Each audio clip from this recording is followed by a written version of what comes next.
फूलों से खूबसूरत कोई नहीं, सागर सा गहरा कोई नहीं।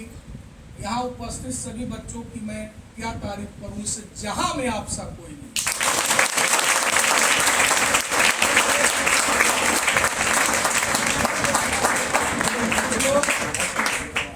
जैसे ये सोचकर उपस्थित होते हैं। अभी एक लड़का पूछ रहा था सर और पढ़ाएंगे? हमने कहा बेटा और तो नहीं पढ़ाएंगे, क्या भूख लगी है, क्या पैसा ले लो कुछ खा लो। अगर न पढ़ाएं तो हम चले जाए। चले जाओ बेटा, साल भर आपके लिए हम मरते हैं, एक दिन आपके पास समय नहीं है हमारे लिए। यही है, जैसे सोशल मीडिया पर आपके 10 मिलियन सब्सक्राइबर हों, लेकिन आपने देखा होगा कि जब वह व्यक्ति किसी मुसीबत में पड़ता है, किसी मुसीबत में रहता है, तो उसको मानने वाले, उसको समझने वाले अपने घर के होते हैं, और जो चुनिंदे, जो गिने चुने फ्रेंड्स होते हैं वही आपके अगल बगल होते हैं। जैसे लोग कहते हैं कि अगर मित्र की असली पहचान करनी हो तो हॉस्पिटल में जाकर देखो। हॉस्पिटल के बेड पर अगर कोई पेशेंट पड़ा है और उसके अगल बगल 4 दोस्त बैठे हैं, हर चीज़ छोड़कर, हर काम छोड़कर, समझ जाओ कि असली दोस्ती वही है। नहीं तो लोग मिलने तक नहीं जाते हैं, या मिले भी तो 4-10 मिनट मुलाकात करके निकल जाते हैं। बड़ा अच्छा लगता है कि आप लोगों का एक कार्यक्रम हो जाता है इसी बहाने, और संयोग से जो मेरा जन्म हुआ था वो हमारे जन्म का दिन भी रविवार ही, और ईश्वर की कृपा से आज जो बर्थडे सेलिब्रेशन का डेट 21 जून का पड़ा है वो भी रविवार है। और हमारा बर्थडे तो पहले ही मनाया जा रहा था, लेकिन योगा दिवस हमारे बर्थडे के नाम पर मनाया जाता है। ये हमारे लिए बड़े गर्व की बात है, क्योंकि योगा दिवस 21 जून को नहीं था, पहले मेरा बर्थडे था। हमारे लिए बड़े गर्व की बात है।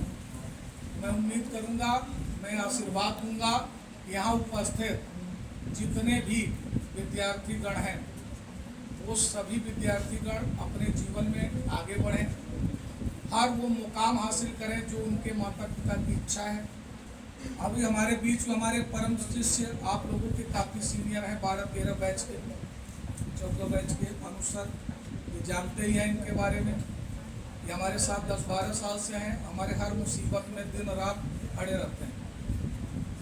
आप हैं इंजीनियर रोहित यादव जी, आप 2 विद्यालय के प्रबंधक हैं, लाइब्रेरी भी आपकी है, अभी एक डिग्री कॉलेज खुलने जा रहा है, IPS इंटर कॉलेज के आप प्रबंधक हैं, 1200 विद्यार्थी आप यहाँ पढ़ते हैं, और स्कूल खुलवाने वाला कोई और शख्स नहीं आपके सामने खड़ा है। ये इंजीनियर थे, ये बाहर नौकरी कर रहे थे, इनकी नौकरी छुड़वाने में मेरा योगदान है, लेकिन मैं डर रहा था कि अगर स्कूल में खुलवाऊँ और न चला तो जीवन भर ये तो कुछ नहीं कहेंगे अपने गुरु को, लेकिन मुझे तकलीफ होता। लेकिन बड़ी जिम्मेदारी से 1200 विद्यार्थी आप यहाँ पढ़ते हैं, डिग्री कॉलेज का फाइल लग चुका है, एक हॉस्पिटल समाज सेवा के लिए निःशुल्क आप ये कुरकर्चना में बनवाने जा रहे हैं, ज़मीन आपने ले लिया है, और लाइब्रेरी आपकी चलती है। इस पूरे एरिया में सबसे बेस्ट लाइब्रेरी अगर किसी की चलती है तो आपकी चलती है। तो हर तिथि त्यौहार यहाँ से पढ़े हुए उनको 13-14 साल हो गया है। जहाँ मैं रहता हूँ वहाँ ये रहते थे, इनका कमरा वहीं पीछे था। मैं चाहूँगा कि 2 बातें ये अपना अनुभव यहाँ का बताएं कि 2 साल हमारे पास ये रहे हैं, कैसा अनुभव है लाइफ में। मैं चाहूँगा रोहित जी आप आएँ इधर हमारे बगल में, बताने का कष्ट करें, इनके लिए जोरदार तालियां।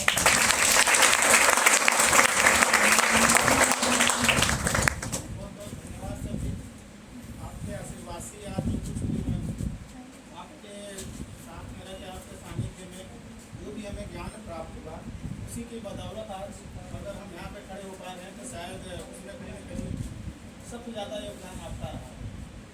और जहाँ तक मेरा मानना है कि बड़े बुजुर्ग और गुरुओं का सानिध्य जिसको प्राप्त हो जाएगा तो उसको ऊंचाइयों को छूने से कोई रोक नहीं सकता। हम यहीं पीछे के हाल में रहते थे, दोनों टाइम की कोचिंग में करता था, और सर हमसे एक एहसान हमारे ऊपर बहुत बड़ा ये रहा है कि 1 रुपये फीस नहीं लिए। ये आप लोग को जान के हैरानी होगी, 1 रुपये सर हमसे फीस नहीं लिए हैं। रूम भाड़ा भी हमारा नहीं लगता था, यहाँ फ्री ऑफ कास्ट हमने पढ़ाई किया। और महीने का कभी कभी ऐसा होता था कि महीने का खर्च मान लो खर्च नहीं आ पा रहा है तो सर दे देते थे। और ऐसा अकेले हम ही नहीं थे, यहाँ पे 10-12 बच्चे रहे। कोई मिर्जापुर का था तो कोई प्रतापगढ़ का था, बहुत दूर दूर के बच्चे यहाँ पे आते थे पढ़ते थे। बाहर भी रूम लेकर रहते थे, तो गाँव के बच्चे थे, हम लोग यहाँ पे 10-12 लोग रहते थे। तो कहीं ना कहीं सभी लोग सेलेक्ट हैं। हम तो बाहर नोएडा में जॉब कर रहे थे, लेकिन सर ने हमको बुलाया वहाँ से 21-22 हज़ार की नौकरी कर रहे थे, लेकिन सर ने बुलाया कि कोचिंग खोले। 1-2 साल कोचिंग चलाए, उसके बाद अपना विद्यालय पहले आज सर के आशीर्वाद से 1200 बच्चे अपने पास विद्यालय में हैं, 150-200 बच्चे लाइब्रेरी में हैं। और सर ने बाकी बताया ही। हम आप लोगों से यही कहना चाहेंगे, सर की एक एक बातों को आप सर आंखों पर रखेंगे तो मैं ये गारंटी देता हूँ आप लोग को सफल होने से कोई रोक नहीं सकता। बाकी इसी शब्दों के साथ मैं अपनी वाणी को